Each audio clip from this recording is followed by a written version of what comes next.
ગૌણ સેવા પસંદગી મંડળનો સ્વભાવ તમને બધાને ખ્યાલ જ છે મિત્રો કે ગૌણ સેવાના જે પેપર હોય એમાં જે ઇતિહાસ હોય છે એ ઇતિહાસમાં ગાંધીજી ઉપર સારું એવું ફોકસ કરવામાં આવે છે. એટલે ગાંધીજીને ટાર્ગેટમાં રાખી આપણે ક્યાંક એવા એક બે સેશન કરી લઈએ કે આપણને ફાયદો થાય. પહેલી મને એટલે મારી એક સલાહ છે તમને કે આજ સુધી પૂછાયેલા ગાંધીજી સાથેના પ્રશ્ન તમને મળી રહેશે, ગમે ત્યાંથી મળી રહેશે. તમારા જોડે તમે બુક્સ ખરીદતા હશો, પીડીએફો બધી ફરતી હશે, એ કોઈ બી તમે મેળવી લો, વાંચી લો. જે પૂછાઈ ગયા છે ગૌણ સેવા એ પૂછ્યા હોય. જીપીએસસી શું છે, જીપીએસસી પૂછે જ, પણ જીપીએસસી એવી માથાકૂટ નથી કરતી જેવી ગૌણ સેવા કરે છે. જીપીએસસી ખાલી આંદોલન સાથે જોડાયેલી માહિતી એ પદ્ધતિસર પૂછે છે, પણ ગૌણ સેવા ગાંધીજીની વ્યક્તિગત માહિતી મિત્રો પૂછે છે. તમને બધાને ખ્યાલ છે કે ગૌણ સેવા ગાંધીજીની વ્યક્તિગત માહિતી બધી પૂછતી હોય છે. તો એ વ્યક્તિગત માહિતી બહુ ડિફિકલ્ટ સાબિત થાય.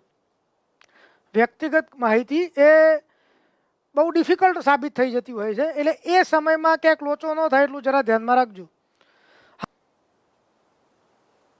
ચલો, હવે પહેલો આપણો પ્રશ્ન છે. સૌથી પહેલો હવે ગાંધીજી સાથેનો પ્રશ્ન છે. શું છે જરા જોઈ લો. ગાંધીજીએ ઈસવીસન 1891 થી 1893 સુધીના લંડન એમનો જે સમયગાળો હતો એ દરમિયાન કીટુ થિયોસોફી નામનું કોનું પુસ્તક વાંચ્યું હતું? અહીંયા છે ને સમયગાળામાં ક્યાંક આપણે ધ્યાન ઉપર રાખવાનું છે.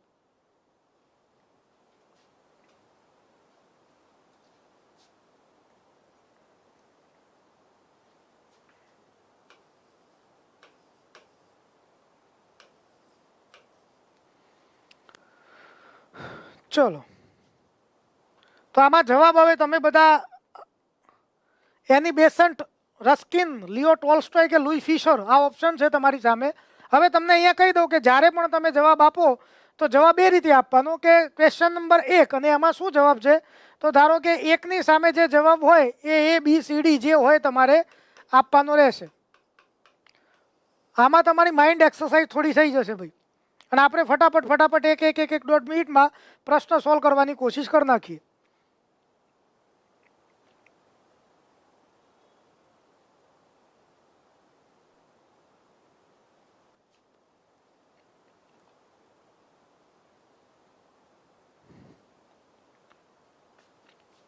ઓકે, તો કીટુ થિયોસોફી નામનું પુસ્તક.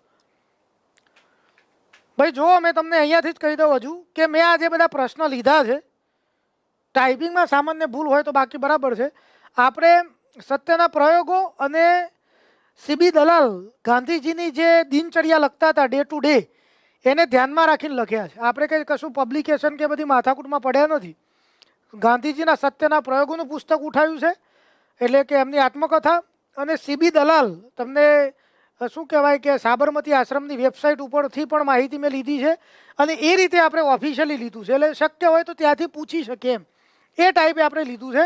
તો ગાંધીજીએ સ્વીકાર્યું છે કે ભાઈ મને એની બેસન્ટનું, જવાબમાં શું આવશે, એની બેસન્ટનું કીટુ થિયોસોફી. આ થોડું સમજી લો ને ભાઈ, થિયોસોફી છે એટલે થોડું ઘણું શું લાગે, થિયોસોફિકલ સોસાયટી.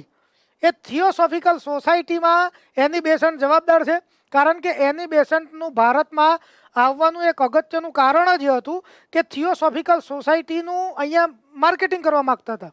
થિયોસોફિકલ સોસાયટીના વિચારો લોકો સુધી પહોંચાડવા માગતા હતા. તો એ પહેલાંની વાતોમાં અને એ પછીની વાતોમાં એ થિયોસોફિકલ સોસાયટી સાથે જોડાયેલા છે. તો એની બેસન્ટ કીટુ થિયોસોફી એમનું પુસ્તક છે અંગ્રેજીમાં, અને બાપુજી એમ વાંચી રહ્યા છે. ઓકે, ચલો નેક્સ્ટ ક્વેશ્ચન. હવે ગાંધીજીએ નાતાલ ઇન્ડિયન કોંગ્રેસની સ્થાપના કયા વર્ષે કરી હતી?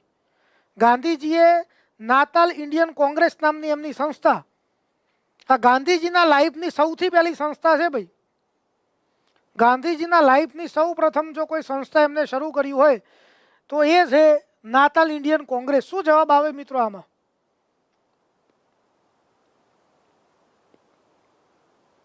ઓકે, તો જવાબ મોસ્ટલી બધાએ તો આપી દીધો છે. હવે એમાં જવાબ છે 22 મે 1894.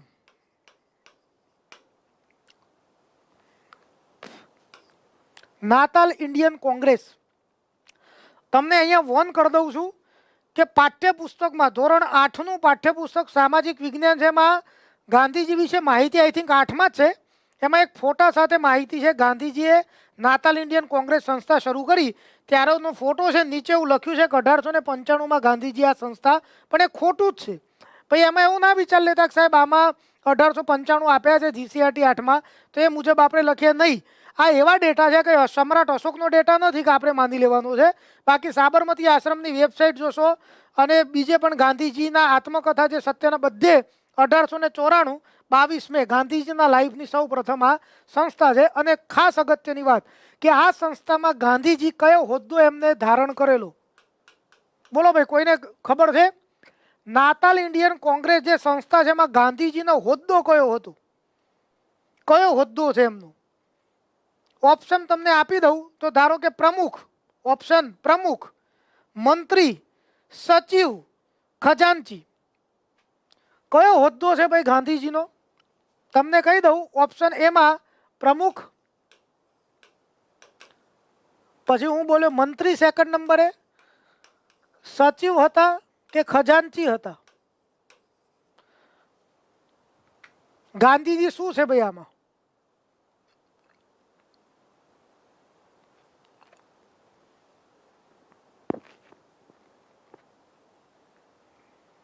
ગુડ ભાઈ, સેક્રેટરી હતા. ગાંધીજી આમાં એમને સચિવનો હોદ્દો ધારણ, આ પ્રશ્ન અગત્યનો છે ભાઈ.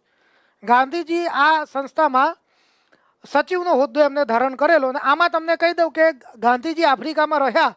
નોર્મલી તમને નાતાલ શબ્દ જોવા મળશે, તો નાતાલ એ પ્રદેશનું નામ છે, દક્ષિણ આફ્રિકાનું રાજ્ય છે ભાઈ. નાતાલ શું છે? તો મોટા ભાગના ભારતીયો એ સમયે દક્ષિણ આફ્રિકામાં જતા તો આ વિસ્તારમાં રોકાતા. જે મજૂરો આપણા ગિરમિટિયા મજૂરો જતા તો એ અહીંયા રોકાતા. તો આ તમારો પ્રશ્ન સોલ્વ થઈ ગયો. સચિવનો હોદ્દો છે ગાંધીજી જોડે. અને મેં તારીખે લખી નાખી છે. બહુ દાદાગીરી કરે તો લખી નાખવાની તારીખ મોઢા ઉપર. 22 મે 1894ના દિવસે બાપુજીએ ધમાલ કરી નાખી. હવે ત્રીજા નંબરે, કયા વર્ષે ગાંધીજીએ બ્રહ્મચર્યની પ્રતિજ્ઞા લીધી હતી?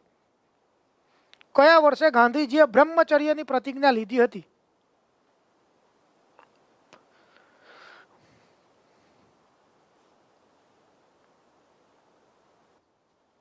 ગુડ. તો આમાં જવાબ આવશે 1906. બ્રહ્મચર્યની વાત ગાંધીજી 1906માં કરી છે. તો આ વર્ષ અગત્યનું રહેશે ગાંધીજી માટે.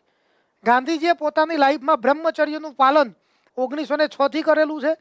અને બીજી વસ્તુ તમને કહી દઉં કે જે મહાન શબ્દ છે સત્યાગ્રહ, એ સત્યાગ્રહ નામ શબ્દનો ઉલ્લેખ, સત્યાગ્રહ વિશેની સમજણ પણ ગાંધીજીએ 1906માં જ આપેલી. એટલે બીજી વસ્તુ તમને કહી દઉં, આ જ વર્ષેથી ગાંધીજીએ સત્યાગ્રહ વિશે ઉલ્લેખ કર્યો છે ભાઈ. અને એ પણ કઈ જગ્યાએથી? તો જોનિસબર્ગ, દક્ષિણ આફ્રિકા, એમ્પાયર થિયેટર. કારણ કે આ શબ્દે આખી દુનિયાને સાહેબ ગજબનું વાતાવરણ ઊભું કર્યું છે કે વોટ ઇઝ સત્યાગ્રહ. તો સત્યાગ્રહ જે કહેવાય, સત્યાગ્રહ શબ્દની સૌ પ્રથમ સમજ ગાંધીજીએ લોકોને આપી 1906માં. જોનિસબર્ગ જે ખરું એનું એક ઓડિટોરિયમ થિયેટર છે જેનું નામ છે એમ્પાયર થિયેટર. એમ્પાયર થિયેટરમાં ગાંધીજીએ સૌથી પહેલાં સત્યાગ્રહ શું છે એના વિશે સમજણ આપેલી. તો આ પણ જરા ધ્યાન ઉપર રાખજો. નેક્સ્ટ હવે ક્વેશ્ચન આપણે જોઈ લઈએ. ગાંધીજી દક્ષિણ આફ્રિકાના તેમના જીવનકાળ દરમિયાન સૌ પ્રથમ વખત ભારત ક્યારે આવ્યા હતા? ભારત એટલે ગાંધીજી આફ્રિકામાં રોકાયા ભાઈ. 1893માં ગયા. ગાંધીજીનો આફ્રિકાનો સમય કયો છે? 1893માં ગયા તો 1914 સુધી આફ્રિકા રોકાય. 1914માં લંડન ગયા, લંડનથી પછી ભારત આવી ગયા. એટલે આમાં શું છે હવે એમનો જવાબ? તે આ 1893થી 1914, 1915 9 જાન્યુઆરીએ પરમેનન્ટ પાછા આવી ગયા બાપુજી. પણ 9 નહીં ભાઈ, 7 જાન્યુઆરી આવશે. એટલે બોલવામાં ક્યાંક પેલું થઈ ગયું મારે. શું છે આમાં જવાબ?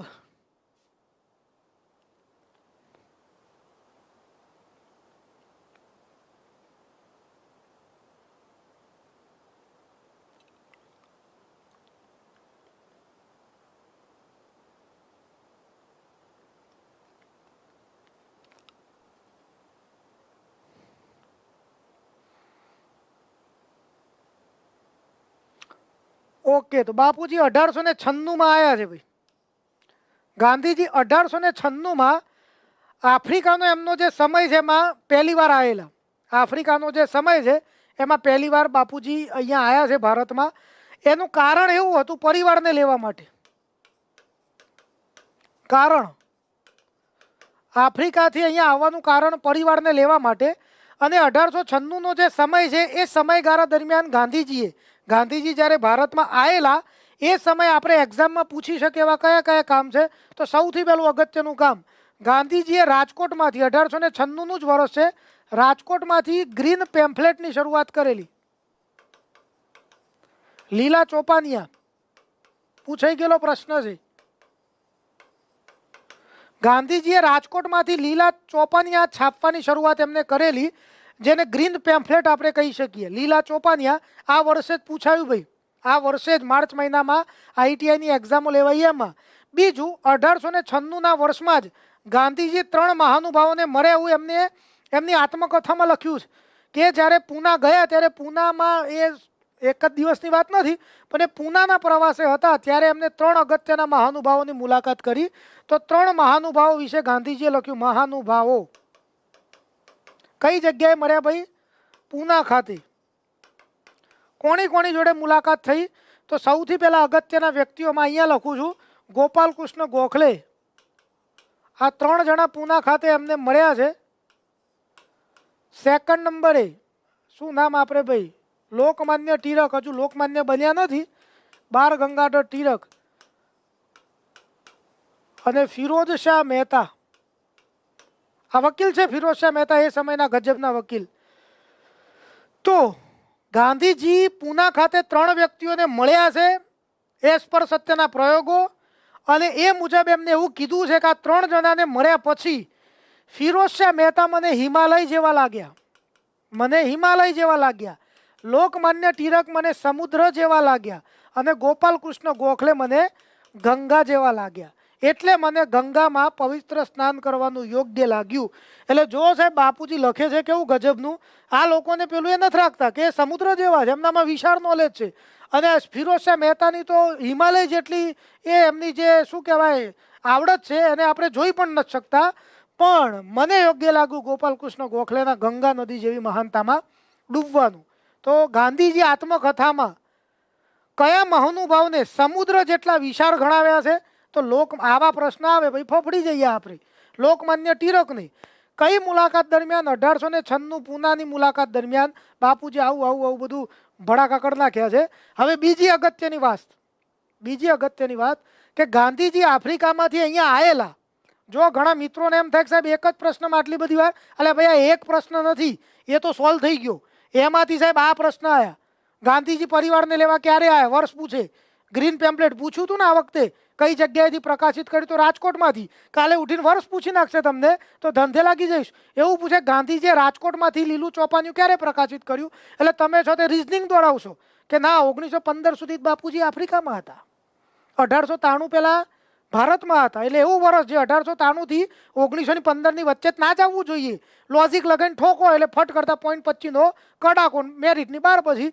તો આ કામકાજ થયું. અને પૂનાના આ 3 અને મેઇન વસ્તુ હવે કે ગાંધીજી જ્યારે આફ્રિકામાંથી અહીંયા આવ્યા ભારતમાં, ત્યારે પોંગોલા નામના જહાજમાં આવ્યા હતા. આ 1896નો કેસ છે. પોંગોલા નામના જહાજમાં આવ્યા હતા અને પાછા ગયા ત્યારે કુરલેડ નામના જહાજમાં પાછા ગયા છે. ભારતમાંથી પાછા ગયા 1896માં ત્યારે કુરલેડ જેટલા જહાજો એમને લખ્યા છે એ આપણા જોડે છે, લખીએ છે, ના હોય ના લખવાનું. તો પોંગોલા નામના જહાજમાં આવ્યા હતા અને કુરલેડ નામના જહાજમાં પાછા ગયા છે. એટલે આમાં મેં તમને 7 થી 8 પ્રશ્ન કહી દીધા જે ગાંધીજી આ તમારે નોટ ડાઉન કરવા પડે મિત્રો. ખાલી તમે ઇયરફોન નાખીને ટાંટિયા ઉપર ટાંટિયો ચરીને બેઠા હશો અને પછી કહેતા હોય સાહેબ થોડું ફાસ્ટ કરો તો ભૂરા શાંતિથી થશે. પણ પદ્ધતિસર કામ થવું જોઈએ. જે મિત્રો આપણે દિલથી ભણે છે એમને 1 માર્ક્સનો પણ ગફલું કરવાનું નથી. તો બોલપેન ઉઠાવો, નોટ ડાઉન કરતા રહો, તો સિનિયર ક્લાર્કને એ વિડીયોમાં 2-3 માર્કનું ક્યાંક આપણે ફાયદો કરી શકીએ.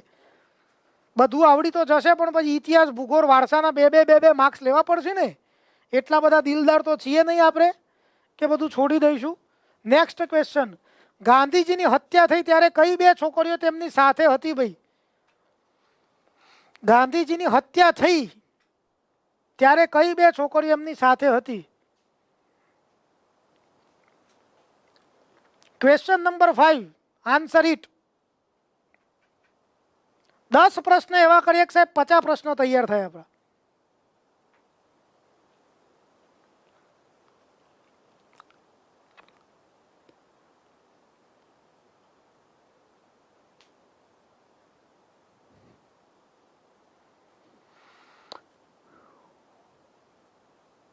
વાહ વાહ ભાઈ, મોસ્ટલી બધા સાચા જ છે આમાં તો. ગુડ. આભા અને મનુ. આભા અને મનુ રેડી. હવે આમાં ખાલી એક બીજો એક્સ્ટ્રા પ્રશ્ન કહી દઉં કે જ્યારે એમને નથુરામ ગોડસે ગોળી મારી, આભા અને મનુ એમની ડાબી જમણી બાજુએ જ છે, એ તો હતા, પણ પાછળ ગાંધીજીના જે અંગત સચિવ કહેવાય, એ અંગત સચિવ પણ એમની પાછળ હતા. તો ગાંધીજીની હત્યા થઈ ત્યારે તેમની પાછળ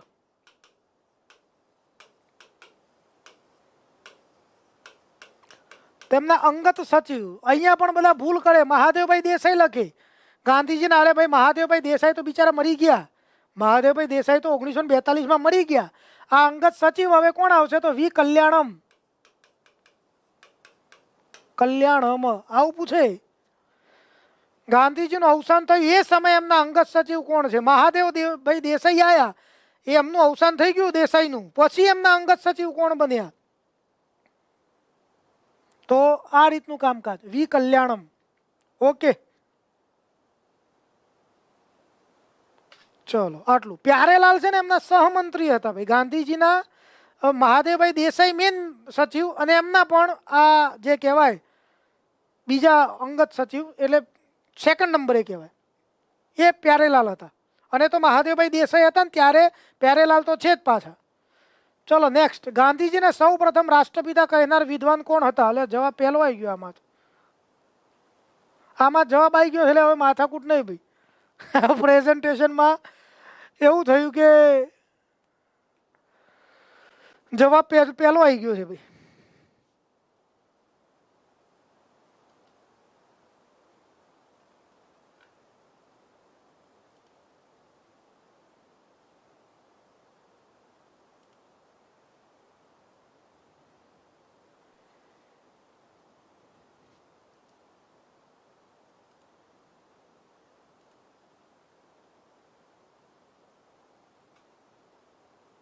ચલો આનો જવાબ આ તો આવી ગયો છે એટલે વાંધો નહીં. હવે તો સુભાષચંદ્ર બોઝ ગાંધીજીને ઈસવીસન 1944માં, એટલે તમને બીજી ખાલી કહી દઉં કે સિંગાપોર 1944માં રેડિયો ઉપરથી ગાંધીજીને એમને રાષ્ટ્રપિતા કીધા હતા. ગાંધીજીને એમને રાષ્ટ્રપિતા કીધા છે. ઓકે, તો આટલું જરા ધ્યાનમાં રાખજો. હવે સુભાષચંદ્ર બોઝ અને ગાંધીજીના વિચારો બિલકુલ વિરોધાભાસ હતા, પણ છતાં એમને ગાંધીજીને કીધા છે રાષ્ટ્રપિતા, કે એ ફાધર, નેશનના ફાધર છે ભાઈ. તો અગત્યનું કામકાજ છે આપણા માટે. રવિન્દ્રનાથ ટાગોરે એમને મહાત્મા કીધા છે. ચંપારણ સત્યાગ્રહ પૂરો થયો પછી રવિન્દ્રનાથ ટાગોરે એમને મહાત્મા કીધા છે. બરાબર ને? હવે આમાં શું છે કે એટલું ધ્યાનમાં રાખજો કે ગાંધીજીમાં બે આપણા સ્ટ્રોંગ પુરાવા છે. તમને એક્ઝામમાં પૂછે ગાંધીજીને મહાત્મા કોને કીધા, ઓપ્શનમાં રવિન્દ્રનાથ ટાગોર હોય તો બિંદાસ બિંદાસ એ લખો, તમે ખોટા નથી, તમને નુકસાન 1 રૂપિયા નથી, ફાયદો જ થશે. બીજું એવું પૂછે તમને કે ગાંધીજી છે ને ભારતમાં 1 વર્ષ ફર્યા હતા, આફ્રિકામાં થયા 1915. એ સમયે ગોંડલ રાજ્યની મુલાકાતે ગયા હતા. ગોંડલમાં આપણા મહાન શાસક ભગવતસિંહનું શાસન ચાલતું હતું અને એ એમની જે વૈદ્યશાળા હતી એમનો વૈદ્ય હતો જીવરામ. તો વૈદ્ય જીવરામે એમને જીવણરામ કે જીવરામ, તો જીવણરામે ગાંધીજીને સૌથી પહેલાં મહાત્મા કીધા એવું ગોંડલ રાજ્યની નોંધમાં ઉલ્લેખ છે ભાઈ. અને એ પણ અગત્યનું છે, એને આપણે નકારી શકતા નથી. એટલે એક મહાત્મા ગાંધીજીને આમને કીધા અને બીજા કે ગાંધીજી જ્યારે ગોંડલની મુલાકાતે હતા, 1915નું વર્ષ છે, ત્યારે ગોંડલના વૈદ્ય જીવનરામ કારિદાસ એ જીવન રામે એમને સૌથી પહેલા મહાત્મા કીધેલો હોવાનું ગોંડલ રાજ્ય સ્વીકારે છે. બંને ઓપ્શનમાં હોય તો આપણો લોચો ક્યારે થાય? સાહેબ પ્રશ્ન એવો છે ગાંધીજીને મહાત્મા કોણે કીધા, બંને ઓપ્શનમાં હોય તો પ્રશ્ન રદ થશે, જવાબદારી મારી દેશે રદ કરાવવાની. પણ તમે રવિન્દ્રનાથ ટાગોર લખજો ભાઈ, તમે રવિન્દ્રનાથ ટાગોર લખી નાખજો. ઓકે ભાઈ, સુભાષચંદ્ર બોઝ વિશે છે ને આપણે આખું એક લેક્ચર લાવશું. પીએસઆઈ કોન્સ્ટેબલ આવશે, કારણ કે અત્યારે સુભાષચંદ્ર બોઝ ગુજરાતના ઇતિહાસ માટે અગત્યના છે નહીં. પીએસઆઈ કોન્સ્ટેબલ આવશે એટલે હું તમને આખું આઝાદીની ફોજ અને સુભાષચંદ્ર બોઝ ને 1 કલાકનું ધમાકેદાર લેક્ચર અને આમ તલવારો ખેંચાય ને એ ટાઈપનો માહોલ ઊભો કરી નાખશું. એટલે તમે હાલ ટેન્શન ના લેતા. રેડી કામકાજ ગોંડલ. ચલો આગળ વધીએ. હવે વલ્લભભાઈ પટેલની જન્મતિથિ કઈ છે ભાઈ? આમાં વલ્લભભાઈનો એકાદું પ્રશ્ન આપણે લીધા, એમ તો બીજાએ લીધા હશે 2-4. વલ્લભભાઈ પટેલની જન્મતિથિ કઈ છે? આ તો તમે સર્ચ કરીને લખી નાખશો ફટ કરતા. પણ ખેલ દિલી, હા ભાઈ, સ્પોર્ટ્સમેન સ્પિરિટ.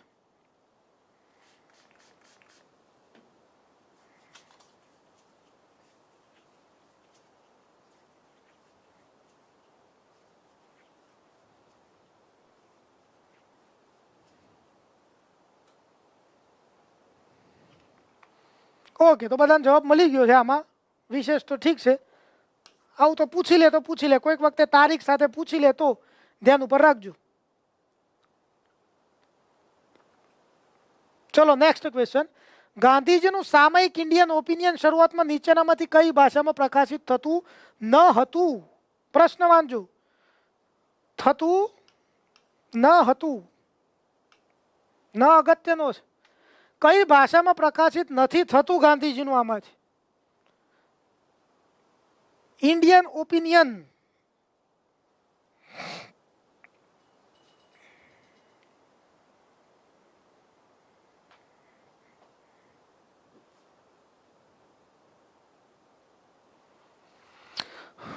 બરાબર છે ભાઈ, લોજિક થોડું થોડું અમુકે દોરાવ્યું છે, સાચું જ છે.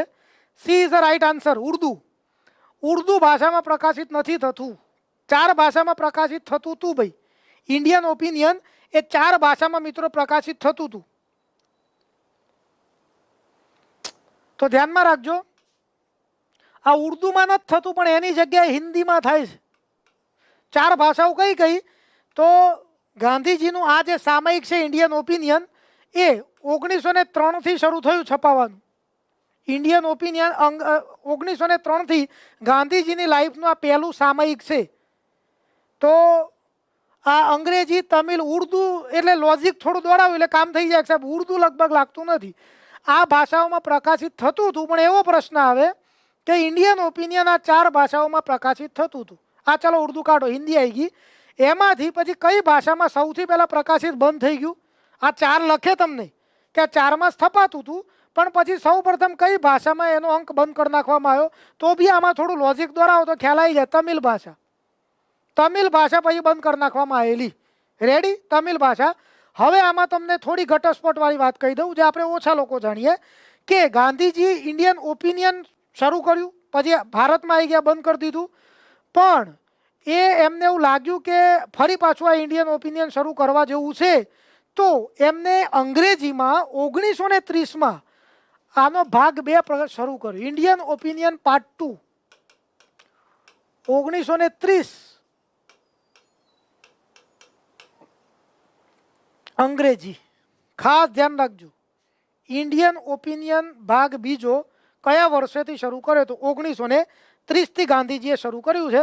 આવું પૂછી લે તો 1903 ના લખાય, તમે ખોટા. પછી ભાગ 2 લખેલું હોય તો ભાઈ તમારે 1963 જ લખવું પડે મિત્રો. એટલે આમાં તમારે સહેજ પણ આવું ઘણું બધું કન્ફ્યુઝન છે ભાઈ. ગાંધીજીના સામયિકોમાં તમને લોચો થઈ જાય. ધારો કે તમને એવું પૂછી લે ગાંધીજીએ નવજીવન હિન્દી સામયિક કયા વર્ષે? બોલો ભાઈ. પ્રશ્ન મારો તમને એ છે કે ગાંધીજીએ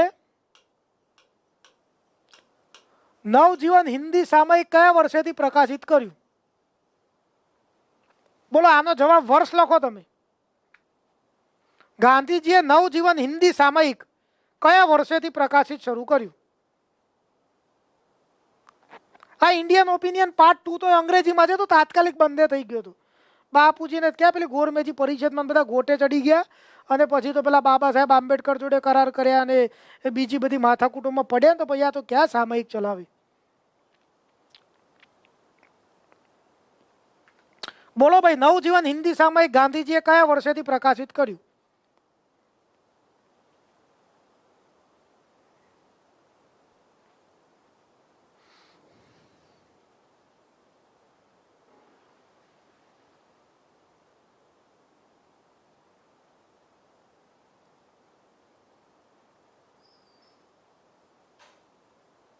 હજુ એક બી જવાબ સાચો નથી આવ્યો.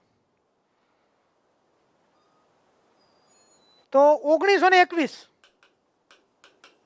1921માં ગાંધીજીએ નવજીવન સામયિક શરૂ કરેલું ભાઈ. 1921 હિન્દી, એટલે મેં લખ્યું હિન્દી, કારણ કે નવજીવન જે પહેલા હતું મૂળ ગુજરાતીમાં, એ ગુજરાતી ખરું, એ તો પ્રકાશિત જ છે. આ હિન્દીનું સંસ્કરણ છે ભાઈ. નવજીવન જે ગુજરાતી છે તો 1919માં ગાંધીજીએ 7 સપ્ટેમ્બર 1919ના દિવસે પહેલો અંક બહાર પાડ્યો.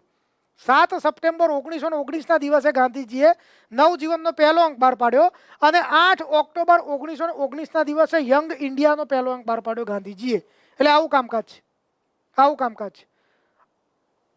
11 ફેબ્રુઆરીના દિવસે હરિજન અને 12 માર્ચ 1933ના દિવસે હરિજન બંધુ બહાર પાડ્યું. એટલે આવું બધું છે. ગાંધીજીની બહુ માથાકૂટો છે, વર્ષ યાદ રાખવા જરૂરી છે. તો ઠીક છે, આટલું જરા ધ્યાનમાં રાખજો. નેક્સ્ટ, નીચેનામાંથી કોણ ગાંધીજીનો પુત્ર નથી ભાઈ?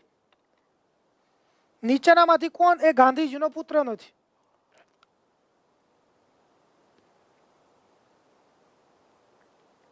નોટ ડાઉન કરતા રહેજો મિત્રો, ખાસ બહુ કામમાં લાગશે. કારણ કે તમે વાતો કરતા કરતા ભણી લેશો ને ગાંધીજી એ બહુ અત્યારે તકલીફ વાળું કામકાજ છે ભાઈ. બોલો, 9માં શું છે? Yes, B is a right answer. Mostly B છે. તો લક્ષ્મીદાસ નહીં આવે, આમાં મણીલાલ આવશે. લક્ષ્મીદાસ એ નહીં આવે. 4 દીકરા હતા, એમાં મણીલાલ, હરિલાલ, મણીલાલ, રામદાસ, દેવદાસ. ઓકે. અને ગાંધીજી એમનો 5મો પુત્ર.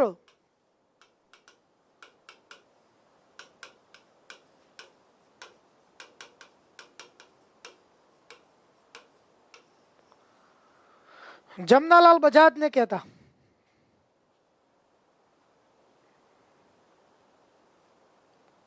ભારત સરકારે સરદાર પટેલને કયા વર્ષે ભારત રત્ન એનાયત કરેલો ભાઈ? ભારત સરકારે સરદાર પટેલને કયા વર્ષે ભારત રત્ન એનાયત કરેલું?